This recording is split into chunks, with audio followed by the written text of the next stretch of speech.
মর্যাদা প্রকাশ পায়। আল্লাহু আকবার। আলী আব্দুল বাসিত রাজি হয়ে গেলেন, বললেন ইনশাআল্লাহ আমি চেষ্টা করব। সারাদিন চলে গেল, রাত্রে এলো, এবার এই অডিটোরিয়ামে বেরি ডান্সের প্রোগ্রাম রেডি, প্রস্তুত। সমস্ত অডিয়েন্স, দর্শক হাজির। রাশিয়ার রাষ্ট্রপতি এবং তার মন্ত্রী পরিষদের সদস্যরা মদের বোতল, মদের গ্লাস নিয়ে অডিটোরিয়ামে উপস্থিত। এইদিকে কারি আব্দুল বাসিত ইবনে আব্দুস সামাদ কোরআনের আবৃত্তি শোনানোর জন্য অডিটোরিয়ামের মিডল পয়েন্টে মাঝখানে উপস্থিত হয়ে গেলেন। আর মাইকের সামনে বসে আউযু বিল্লাহি মিনাশ শাইতানির রাজীম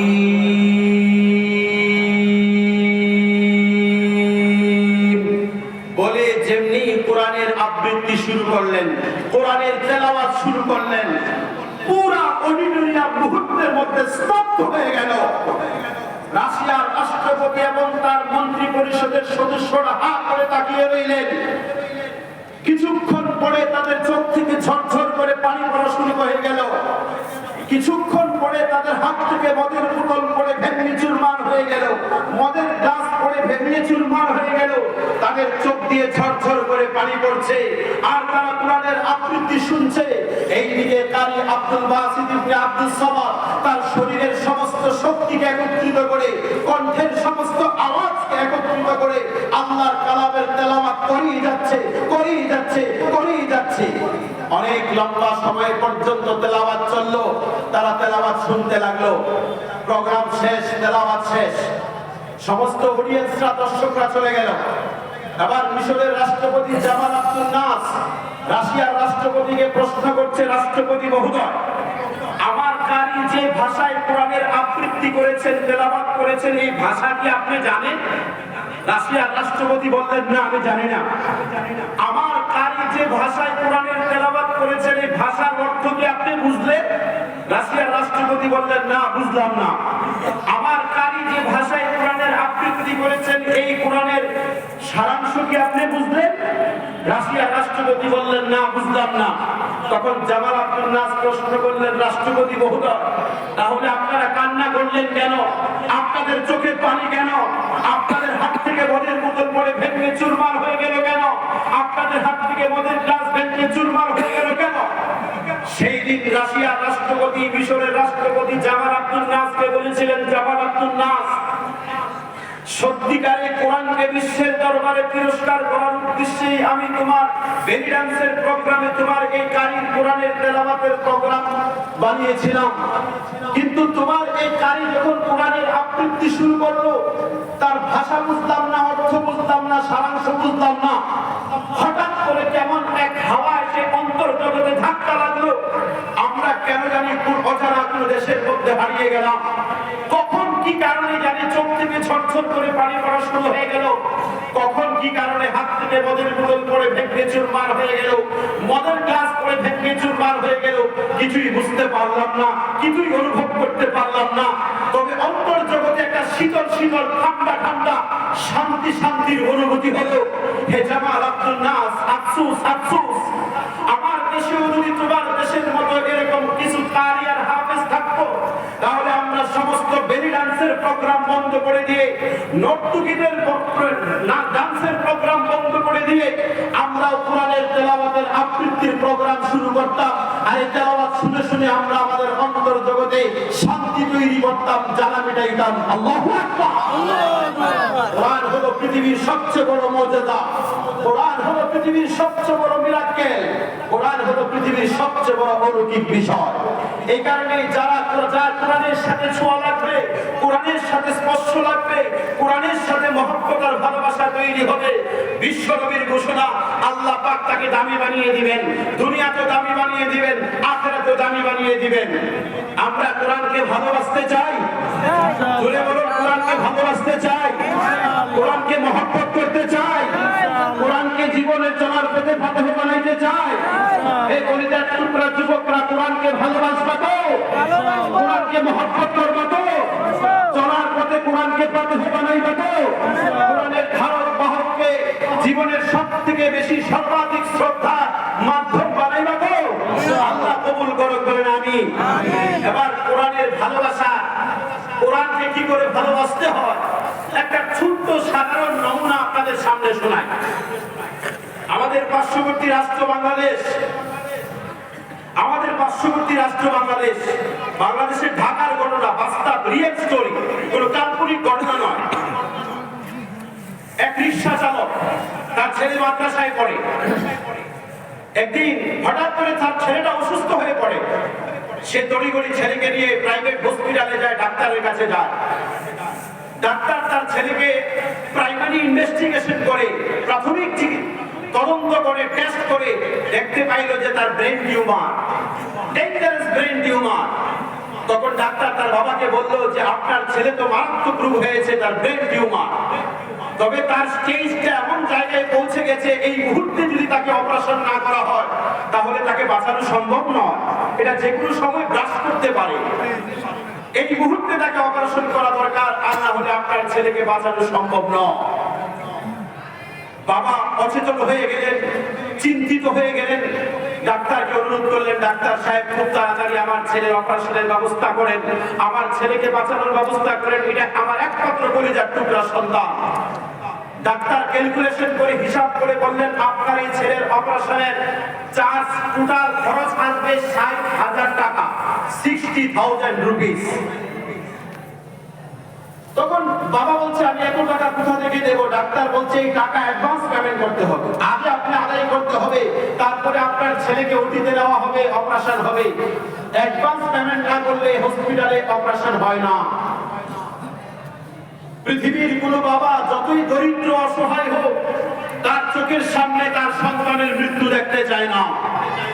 তাই ডাক্তারের সাথে ওয়াদা করলেন, ডাক্তার সাহেব এই মুহূর্তে আপনাকে আমি ৬০,০০০ টাকা পেমেন্ট করতে পারবো না, আমাকে বিকাল পর্যন্ত সময় দেন, যে কোনো মূল্যে আমি ৬০,০০০ টাকা ব্যবস্থা করে আপনার হসপিটালে আমি পেমেন্ট করব। তারপরে আমি আমার ছেলেকে ডিসচার্জ করে নিয়ে যাব, ছুটি নিয়ে যাব। আপনি অতি সত্বর আমার ছেলের অপারেশনের ব্যবস্থা করেন, তার চিকিৎসা শুরু করেন।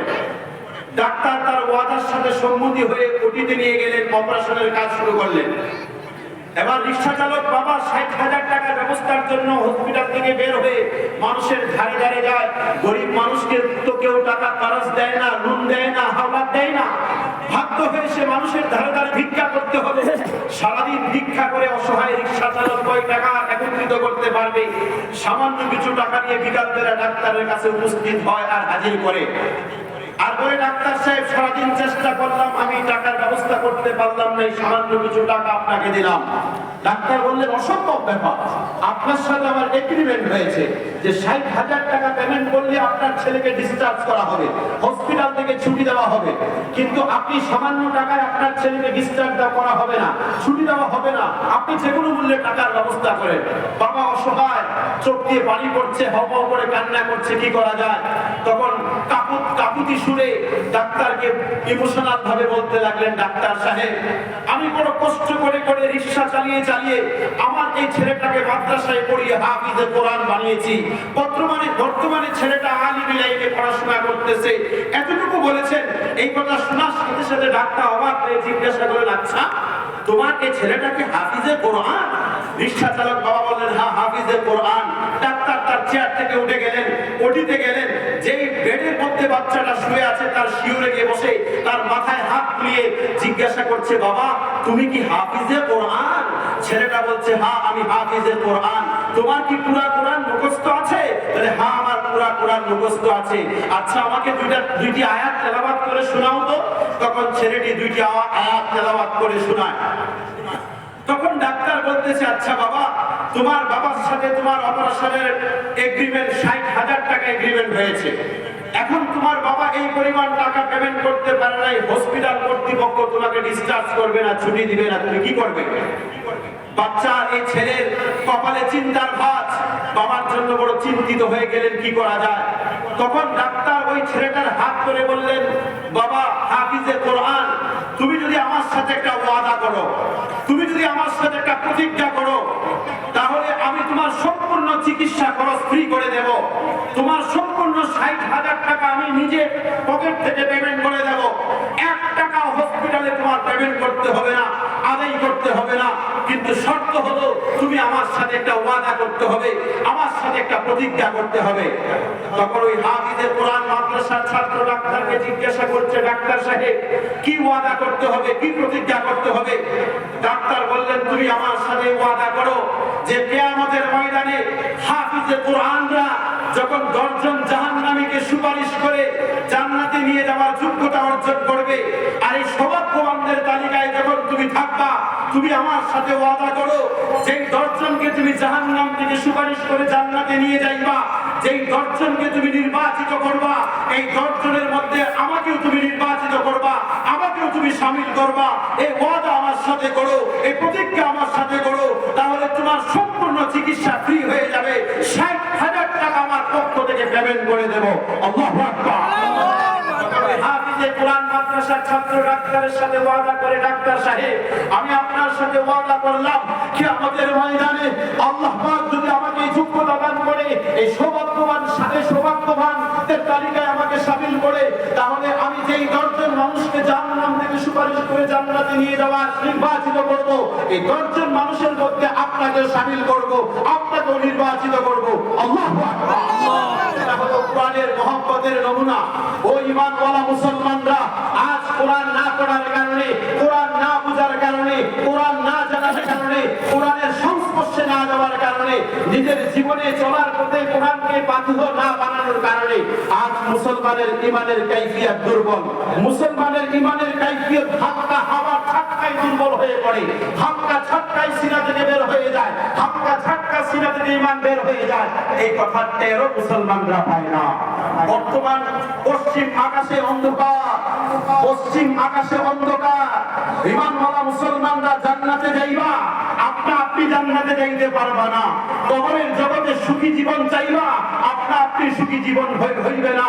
হালাত আসবে, পরিস্থিতি আসবে, মুসিবত আসবে, পেরেশানি আসবে, কিন্তু এই হালাত মোকাবেলা করার ঈমান কি আমাদের আছে? এই হালাত মোকাবেলা করার সেই সাহাবাওয়ালা ঈমান কি আমাদের আছে? এই কারণে তো আল্লাহ পাক স্মরণ করে জানিয়ে দেন, আম হাসিবতুম আন তাদখুলুল জান্নাতা ওয়া লাম্মা ইয়াতিকুম মাসালুল লাযীনা খালাউ মিন ক্বাবলিকুম মাসাতহুমুল বাসাউ ওয়াদ-দাররাউ ওয়া যুলজিলু হাত্তা ইয়াকুলার রাসূলু ওয়াল লাযীনা আমানু মা'আহু মাতা নাসরুল্লাহ। তোমরা কি এই কথার ধারণা করে নিয়েছো যে তোমরা এমনি জান্নাতে চলে যাইবা, আর তোমাদের উপরে মুসিবত আসবে না, পেরেশানি আসবে না, জুলুম আসবে না, নির্যাতন আসবে না, নিপীড়ন আসবে